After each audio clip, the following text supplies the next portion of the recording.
Hello friends, स्वागत है आप सभी का आपके अपने चैनल जॉब अलर्ट में। तो आज के वीडियो में हम आप सभी लोगों को वर्क ज्ञात करने की जोरदार ट्रिक से रूबरू कराने वाले हैं। आपके एग्जाम में कितनी भी बड़ी वर्क की आकृति क्यों ना आ जाए, हर कमजोर से कमजोर स्टूडेंट आज के इस वीडियो को देखने के बाद वर्ग मात्र 2 से 3 सेकंड में ही ज्ञात कर लेगा। कितनी भी बड़ी आकृति वर्ग की क्यों ना हो, आप आसानी से मात्र 2 से 3 सेकंड में ही वर्ग ज्ञात करेंगे। ये जॉब अलर्ट चैनल का आपसे वादा है। कितनी भी बड़ी आकृति ही क्यों ना हो, आप आसानी से 2 से 3 सेकंड में ही वर्ग ज्ञात कर लोगे। अगर आपने इस छोटे से वीडियो को 10 से 11 मिनट की वीडियो को पूरा देख लिया तो आप वर्ग ज्ञात करना मरते दम तक कभी नहीं भूलोगे, कितनी भी बड़ी आकृति वर्ग की क्यों ना हो। तो चलिए ज़्यादा बातें न करते हुए सीधे लेकर चलते हैं आपको क्वेश्चन की ओर, जहां आपको वर्ग से रिलेटेड 3 टाइप से रूबरू कराया जाएगा और इन 3 टाइपों में आपको 7 ट्रिकों से रूबरू कराया जाएगा, जिससे आप वर्ग आसानी से ज्ञात कर सकते हो। तो आप वीडियो शुरू करने से पहले हम आप लोगों से निवेदन करना चाहते हैं कि अगर अभी तक आपने जॉब अलर्ट चैनल को सब्सक्राइब नहीं किया है तो लाल कलर वाले दिख रहे बटन को दबाकर जॉब अलर्ट चैनल को सब्सक्राइब कीजिएगा और बेल आइकन को प्रेस कीजिएगा, जिससे आने वाली वीडियो का लगातार नोटिफिकेशन आपको मिलती रहे, क्योंकि यहाँ डेली आपको जो है ट्रिक बाय ट्रिक वीडियो उपलब्ध कराई जाएगी। तो चलिए चलते हैं क्वेश्चन की ओर। तो वर्ग के पहले टाइप की ओर हम चलते हैं। पहले टाइप में आपको हम कुछ ट्रिक से रूबरू कराते हैं। तो पहला टाइप जैसे कि आपके सामने है, पहले टाइप में हम आपको सबसे पहले वर्ग से कुछ चीजें हम आपको बता देना चाहते हैं कि वर्ग होता क्या है। वर्ग जो है जिसकी चारों भुजाएं बराबर होती हैं, जिसकी चारों भुजाएं बराबर होती हैं वो वर्ग कहलाती हैं। जैसे यहाँ आपको देखने को मिल रहा है, जिसकी चारों भुजाएं बराबर हो वो वर्ग कहलाती हैं। तो वर्ग में पहले टाइप में पहला क्वेश्चन, जब जब जो है कालमों की संख्या दोनों तरफ से समान हो, जब कालमों की संख्या जो है दोनों तरफ से समान हो तब कौन से नियम लगाते हैं, और जब कालमों की संख्या दोनों तरफ से समान न हो तब कौन सा नियम लगाते हैं, इस वीडियो में आपको बताने वाले हैं। जैसे कि यहाँ देखने को आपको मिल रहा है कि कालमों की संख्या दोनों तरफ से समान है। यहाँ से भी हमें जोड़ने पर 2 आ रहा है और यहाँ से भी जोड़ने पर हमें 2 ही आ रहा है। जब ऐसी आकृति हो तो हम जो है दी हुई संख्या का स्क्वायर करके प्लस कर लेते हैं। चाहे इस कॉलम की ओर से स्क्वायर करके प्लस कर लेंगे, चाहे इस कॉलम की ओर से स्क्वायर करके प्लस कर लेंगे। तो यहाँ हमें 1 का स्क्वायर करना है और 2 का स्क्वायर करना है। 1 का स्क्वायर 1 होगा और 2 का स्क्वायर होगा 4। तो इन्हें जोड़ने के बाद हमें प्राप्त संख्या 5 हुई। तो हम यहाँ कह सकते हैं कि इस आकृति में वर्गों की संख्या जो है 5 होगी। इस आकृति में वर्गों की संख्या कितनी होगी? 5 होगी। इसी प्रकार से दूसरी आकृति है, देख लीजिए। हमने आपको क्या बताया, जब कालमों की संख्या दोनों तरफ से समान हो। देखिए, देखते हैं यहाँ कालमों की संख्या दोनों तरफ से समान है कि नहीं। 1 2 3, 2 3। तो यहाँ हमें देखने को मिला कि दोनों तरफ से जो है कालमों की संख्या जो है समान है। तो हमने क्या बताया, जब कालमों की संख्या दोनों तरफ से समान हो तो हमें दी हुई संख्या का स्क्वायर कर लेते हैं। 1 का स्क्वायर, 2 का स्क्वायर, 3 का स्क्वायर। 1 का स्क्वायर 1 होगा, 2 का स्क्वायर 4 होगा और 3 का स्क्वायर हो जाएगा 9। तो इसे जोड़ने के बाद हमें प्राप्त हुई संख्या हो जाएगी 14। तो इसमें हम कह सकते हैं कि इस आकृति में जो है 14 वर्ग होंगे। कितनी वर्ग होंगे इस आकृति में? 14 वर्ग होंगे। अभी हम आपको अगले टाइप में ले चलेंगे, तो यहाँ आपको दिखाएंगे कि जब कालमों की संख्या समान न हो तब कैसे वर्ग हम निकालेंगे। यहाँ तो कालमों की संख्या समान है, क्योंकि 1 2 3 1 2 3, तो दोनों ओर से 3 ही प्राप्त हो रहा है। तो इसलिए हम दी हुई संख्या का स्क्वायर करके प्लस कर ले रहे हैं। तो इसमें 14 प्राप्त हुआ। अगला क्वेश्चन इसी टाइप पर अगला क्वेश्चन है, 1 2 3 4, 2 3 4। तो यहाँ भी हमें देखने को मिला कि कालमों की संख्या समान है। तो कालमों की संख्या समान होने पर हम दी हुई संख्या का स्क्वायर करेंगे। तो 1 का स्क्वायर, 2 का स्क्वायर, 3 का स्क्वायर और 4 का स्क्वायर। 1 का स्क्वायर हो जाएगा 1 और 2 का स्क्वायर हो जाएगा 4 और 3 का स्क्वायर हो जाएगा 9 और 4 का स्क्वायर हो जाएगा 16। तो यहाँ हमें जोड़ने के बाद जो संख्या प्राप्त होगी वही हमारे वर्गों की संख्या प्राप्त होगी। तो 1 + 4 5, 5 + 9 14 और 14 + 16 हो जाएगी हमारी 30। तो इसमें हम कह सकते हैं कि वर्गों की संख्या जो है 30 है। आपको फिर से हम बता देना चाहते हैं कि जब कालमों की संख्या समान हो तब यहाँ ये नियम लगाते हैं। अब हम आपको अगले टाइप में ले चलते हैं, जहां कालमों की संख्या समान नहीं होगी तब कौन सा नियम लगाएंगे। तो साथियों, हमारा दूसरा टाइप है, देखिए यहाँ हमें देखने को मिल रहा है, दूसरे टाइप में देखने को मिल रहा है कालमों की संख्या समान नहीं है, क्योंकि यहाँ से अगर हम 1 2 3 और 2, यहाँ से 3 आ रहा है और यहाँ से 2 ही आ रहा है, तो यहाँ हमें साफ देखने को मिल रहा है कि कालमों की संख्या बराबर नहीं है। इस दूसरे टाइप में हम आपको दो तरीके से दो ट्रिक इसमें बताएंगे, जो ट्रिक आपको अच्छी लगी वही आप जो है एग्जाम में इस्तेमाल कीजिएगा।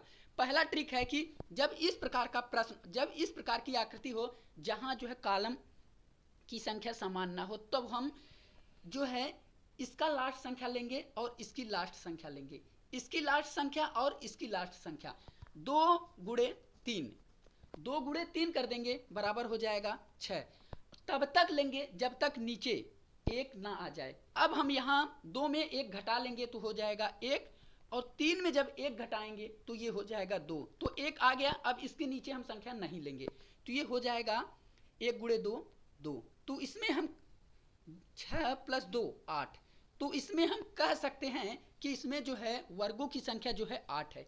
ये पहली ट्रिक थी। अब दूसरी ट्रिक हम आपको बताना चाहेंगे इसी क्वेश्चन पर। देखिए फिर से हम आपको समझा देना चाहते हैं, इसकी लास्ट संख्या और इसकी लास्ट संख्या 2 गुणे 3 6।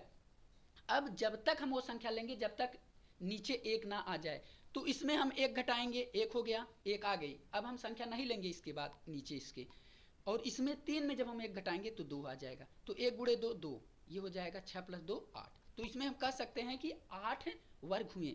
अब जो अगला ट्रिक इस पर है कि इसकी 2 गुणे 3 लास्ट, हमें लास्ट ही संख्या लेना है, लास्ट की संख्या ही हमेशा हमें लेना है, तो हमें इस प्रकार से लेना है संख्या, इस प्रकार से। तो यहाँ हम 2 गुणे 3 ले लेंगे और प्लस 1 गुणे 2 ले लेंगे, 1 गुणे 2, तो यहाँ हो जाएगा आपके सामने 6 प्लस 2 8, दोनों ट्रिकों में ही 8 आया। लास्ट से ही हम लेंगे, यहाँ से लास्ट और यहाँ से हम लेंगे। जैसे कि अगला टाइप, इसी टाइप पर अगला क्वेश्चन आपको दिखा देना चाहेंगे हम। देखिए 1 2 3 4 2 3, तो यहाँ कॉलमों की संख्या समान नहीं है। इस पर भी हम आपको दो ट्रिक बताना चाहेंगे। जैसे कि हमने क्या बताया, हम आपको हमेशा लास्ट वाली संख्या लेने को बताया, तो यहाँ हम 3 गुणे 4 कर देंगे, जब तक लेंगे जब तक नीचे 1 ना आ जाए। यहाँ कितना करेंगे, 1 इसमें घटाएंगे तो 2 हो जाएगा, गुणे इसमें 1 घटाएंगे तो ये 3 हो जाएगा। अब फिर से इसमें 1 घटाएंगे तो ये 1 हो गया, और 2 में 1 घटाएंगे तो 1 हो जाएगा, और 3 में 1 घटाएंगे तो ये हो जाएगा 2, तो यहाँ हो जाएगा 3 चौक 12 और 2 तिहाई 6 और 2 1 गुणे 2 2, तो यहाँ जोड़ने के बाद जो संख्या प्राप्त होगी वही हमारी वर्गों की संख्या होगी। तो 12 6 18 2 20, कितना हुआ 20 हुआ। ये पहला नियम, ये नियम हमें बहुत अच्छा लग रहा है, आप भी इस नियम का ही उपयोग कीजिएगा, क्योंकि लास्ट वाली संख्या से हमेशा हम गुणा करते हैं, और जब तक 1 ना नीचे इसके आ जाए तब तक हम गुणा करते रहेंगे। जैसे कि 3 गुणे 4, इसके बाद 3 में 1 घटाया 2, 2 में 1 घटाया 1, 4 में 1 घटाया 3 और 3 में 1 घटाया 2, तो गुणा करके जोड़ लेते हैं। जो अगला नियम और एक नियम इस पर बैठ रहा है इस प्रकार से, 3 गुणे 4, 3 गुणे 4 प्लस 2 गुणे 3, नीचे से हमेशा लेंगे, नीचे से 2 गुणे 3। अब यहाँ क्या बचा, 1 गुणे 2, 1 गुणे प्लस 1 गुणे 2, तो यहाँ हो जाएगा 12 प्लस 6 और प्लस 2 बराबर कितना हुआ 20, तो इस नियम से भी 20 ही आया। चलिए इस टाइप में लास्ट क्वेश्चन की ओर चलते हैं, आपको दिखाना चाहेंगे। तो इसमें कितने वर्ग होंगे, इसमें तो 20 वर्ग हुए, और इसमें कितने वर्ग हुए 8 वर्ग हुए। अब इसमें कितने वर्ग होंगे, ये तो देखने में काफ़ी ज़्यादा हार्ड लग रहा है, लेकिन आप आसानी से 4 से 5 सेकंड में बस हल कर सकते हैं। यहाँ तो हमें आपको समझाने की ज़रूरत है, नहीं तो हम ऐसे क्वेश्चन को मात्र देखते ही बता देंगे कि इसका आंसर कितना आएगा, जैसे कि अभी हमने आपको बताया। तो यहाँ कितने त्रिभुज होंगे आप देख लीजिए। सबसे पहले कॉलमों की संख्या बराबर है कि नहीं, 1 2 3 4 5, 1 2 3 4, तो यहाँ देखने को मिल रहा है कॉलमों की संख्या बराबर नहीं है, तो हम वही नियम लागू करेंगे लास्ट वाला। 4 गुणे 5, 4 में 1 घटाएंगे 3 और 5 में 1 घटाएंगे 4, फिर से 3 में 1 घटाएंगे 2 और 4 में 1 घटाएंगे तो 3, फिर से 2 में 1 घटाएंगे तो 1, जब तक नीचे 1 ना आ जाए तब तक गुणा करते रहेंगे। गुणे 2, 3 में 1 घटाएंगे तो 2, यहाँ हो जाएगा 20 और यहाँ हमारा हो जाएगा 12 और यहाँ हो जाएगा हमारा 6 और 1 गुणे 2 तो 2। इसे जोड़ने के बाद जो संख्या प्राप्त होगी वही जो है हमारी वर्गों की संख्या होगी। ये टाइप हमें अच्छा लग रही है। आप सीधे पहले लास्ट वाली संख्या ले लीजिए, जब तक नीचे 1 ना आ जाए तब तक गुणा करते रहिए। 4 हमने लिया, 4 के बाद 3, 3 के बाद 2, 2 के बाद 1, तो 1 आ गया। तो अब जोड़ लीजिए 20 12 32, 32 6 38, 38 2 40। तो इसमें हम कह सकते हैं कि वर्गों की संख्या जो है 40 है। इसमें कितने वर्ग हैं? 40 वर्ग हैं। तो चलिए हम चलते हैं तीसरे टाइप की ओर, और अंतिम टाइप में हमें किस प्रकार से क्वेश्चन देखने को मिलेंगे। आपको अगर ये टाइप समझ में ना आई हो तो आप कमेंट बॉक्स में कमेंट जरूर कीजिएगा, हम आपके कमेंट का आंसर जरूर देंगे। तो चलिए चलते हैं अगले टाइप की ओर। तो हम तीसरे टाइप में आ चुके हैं। तीसरे टाइप में आपको पहला क्वेश्चन देखने को मिलेगा इस प्रकार। तो इसमें कितने वर्ग हैं?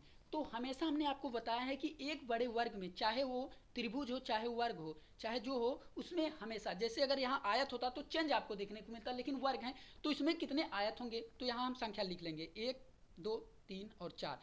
हमेशा जब भी जो संख्या लिखी जाए उसमें 1 प्लस करके, जो लास्ट संख्या लिखी जाए उसमें 1 प्लस करके हमेशा वर्गों की संख्या हम लिखते हैं। तो यहाँ 4, 4 प्लस 1, तो यहाँ 5 वर्ग होंगे।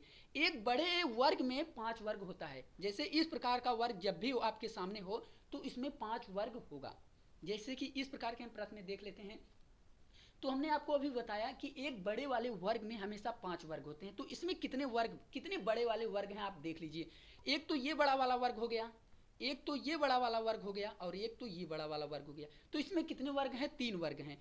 तो जब एक बड़े वाले वर्ग में 5 वर्ग होते हैं तो 3 बड़े वाले वर्ग में कितने वर्ग होंगे? तो 3 गुणे 5। तो इसमें हम कह सकते हैं कि 15 वर्ग होंगे। इसमें कितने वर्ग होंगे? 15, क्योंकि एक जो ये बड़ा वाला है उसमें 5 हो जाएगा, और एक जो ये वाला बड़ा वाला है इसमें 5 हो जाएगा, और एक जो ये बड़ा वाला है इसमें 5 हो जाएगा। तो 5 तिहाई 15। कितने वर्ग होंगे? 15 वर्ग होंगे।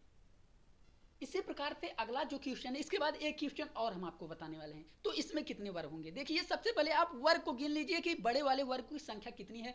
हम जानते हैं कि एक बड़े वाले वर्ग में 5 वर्ग होते हैं। इस प्रकार के एक बड़े वाले वर्ग में जो है 5 वर्ग होते हैं। तो यहाँ सबसे पहले आप इससे गिनिए 1 2 3 4। तो हमें देखने के बाद ऐसे बड़े वाले वर्गों की संख्या 4 दिखी। एक यहाँ से देख लीजिए 1 2 3 और ये 4। ऐसे आप कभी भी एग्जाम में गिन लीजिएगा कि कितने वर्ग हैं। 1 2 3 4, 4 वर्ग हैं। तो एक बड़े वाले वर्ग में 5 वर्ग होते हैं। तो 4 बड़े वाले वर्ग में कितने वर्ग होंगे? 4 गुणे 5। तो इसमें हम कह सकते हैं कि 20 वर्ग होंगे। इसमें कितने वर्ग होंगे? 20। जब भी आपके सामने एग्जाम में ऐसे क्वेश्चन हो तो आप तुरंत सबसे पहले वर्ग गिन लीजिए कितने वर्ग हैं। 1 वर्ग, 2 वर्ग, 3 वर्ग, 4 वर्ग। तो यहाँ आपको देखने को मिल रहा है 1 2 3 4। तो 4 गुणे 5 कर दीजिए, आपका आंसर आ जाएगा। एक क्वेश्चन इसी पर और हम आपको बताना चाहेंगे, जैसे कि बहुत सारे एग्जाम में ये क्वेश्चन पूछे गए हैं। जैसे कि आपके सामने कभी कभी ये भी रहेगा, आप देखते रहिएगा।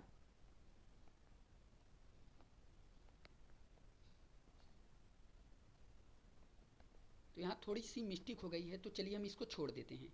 ये वाले को हम छोड़ देते हैं, बस इतने को ही लेते हैं। 3 वाले को लेते हैं। 3 वाले को लेने के बाद जो है, चलिए हम दूसरा बना लेते हैं। इसी पर यहाँ बना लेते हैं।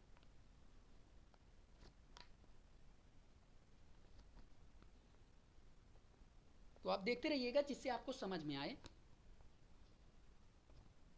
इसी पर एक टाइप और हम आपको बता देना चाहते हैं।